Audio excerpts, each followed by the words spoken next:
life is strange, man. What's still hard? What are some of the challenges that you still face, man? What are the down times, the hard times? What are the shadows that fall across your They're minimized by work. The more effort that I put in my life, whether it's exercise or particularly like running and yoga and martial arts and doing stand-up and doing podcast, the more I do those things, because I'm creating my own struggle. And I feel like there's a lot of benefit in creating your own struggle rather than, if you see a lot of people that run into a lot of struggle with life, just life in general, in terms of relationships and friendships and fallings out, a lot of that seems to me that people need a certain amount of conflict and a certain amount of struggle. And they create that struggle if they don't get it in some sort of a organic form. If you're not at war with a neighboring tribe, or you're not worried about predators, you create this struggle with your girlfriend or with your buddies or with the people at work, your coworkers. The more I create my own struggle, the more I orchestrate it through training, through exercise, and just rigorous physical struggle where you're knocking on the door of whether or not your body is going to make it through this. The more you do that, the more I feel like it minimizes those other struggles in life. I like it that way better. I don't need any real horse shit in my life. I like to make my own horse shit.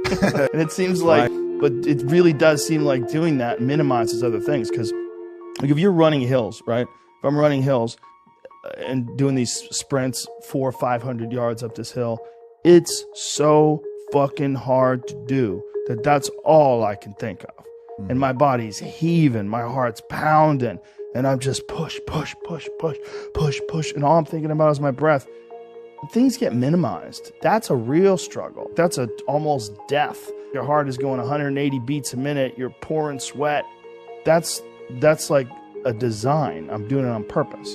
And I'm doing it to squeeze out all the excess energy and angst that my body might be putting off, that sort of confuses you about the real significance of interpersonal conflict and relationship conflict and work conflict. So much of it is exaggerated by your own body's desire for some sort of action, something going on. Well, I've found that the more I do that myself, the less I have that in my everyday life. And then also I have to do all the shit I'm supposed to do. I have to do all the work, including family stuff. Like I spend a lot of time with my family. I orchestrate it. I go to the comedy store after the kids go to bed. I get up with them in the morning. I help them get ready for school. I either take them to school, I go with them when my wife takes them to school. I do podcasts during the day while they're at school, and then afterwards I hang out with them and I see them. If I don't do that, I feel like a shitty dad. Like I have to spend time with them. I don't even like going away on weekends, but I like the fact that I'll be home tomorrow. I'll be home tomorrow. I take the first out flight. Always. Always. And your discipline in doing that, it doesn't matter what. I mean, what alcohol were we drinking in Rio? Something terrible.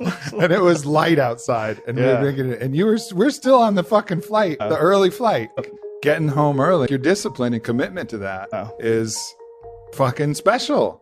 And it's every time.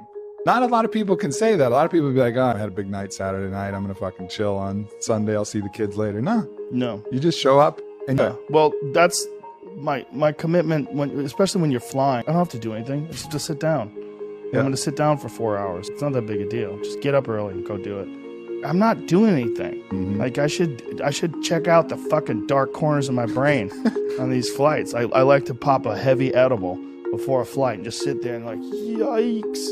Because that's when you learn things. You can't go anywhere. You could watch a movie on your laptop, or you could distract yourself. Or you can really think about shit. And sometimes that's some of my best writing I get done when I'm just barbecued on a plane, heading home from somewhere, exhausted. It is actually, it's a little bit different than the workout, but it's the same discipline of, okay, if you're going to float, or if you're going to do yoga, or if you're going to eat an edible and sit on the plane with your headphones on, that's part of finding the struggle yourself. That's going and being the hunter, not the hunted. You're not going to get hunted by the shadows of your mind, these thoughts that are coming up. You're going to chase them down. You're going to find them and shine the lights in the fucking dark, murky corners and be like, was I a cunt? Was I a fucking dick? What did I do? What happened? What am I feeling here? What's going on? That's that attitude of going out there and seeking the challenge is probably the most important thing that we can do to prevent these things from happening to us. You know, it's just like going out and being like, no, I'm the hunter. I'm going to hunt this. I'm going to hunt the quiet parts, and I'm going to hunt those parts where I want to quit. I'm going to try and find those areas where I want to give up. And you can curate those thoughts, and you can cultivate them. You could. There's a thing that you can do where you can get used to action, like Jocko Willink's perfect example. He has that thing on his. If you go to his Instagram page, almost every other photo is a watch. And it's a watch that says 4:30 in the morning, because that's when he gets up and he works out. And he earns the sunset.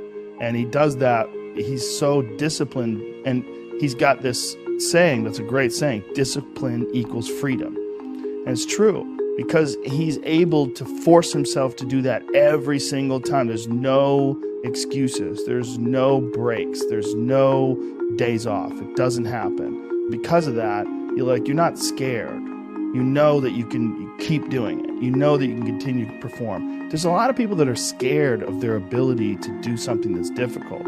They're scared of whether or not you see someone who's doing something that's really tough to do, and you go, man, I don't know if I could do that.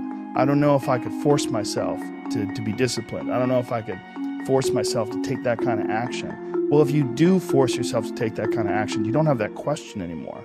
That question, I don't know if I can do it. Well, you're doing it. So you obviously can do it. Can you do it tomorrow? Well, you did it today. Why can't you do it tomorrow? Just do it. That Nike slogan, just do it, it's one of the greatest slogans of all time. It's so true. It's so good. It's so much better than live your truth or any of these fucking stupid ones that you hear today that people keep spouting out left and right. Get out there and go fucking do something. Just go. And then in the middle of doing it, it'll become easy.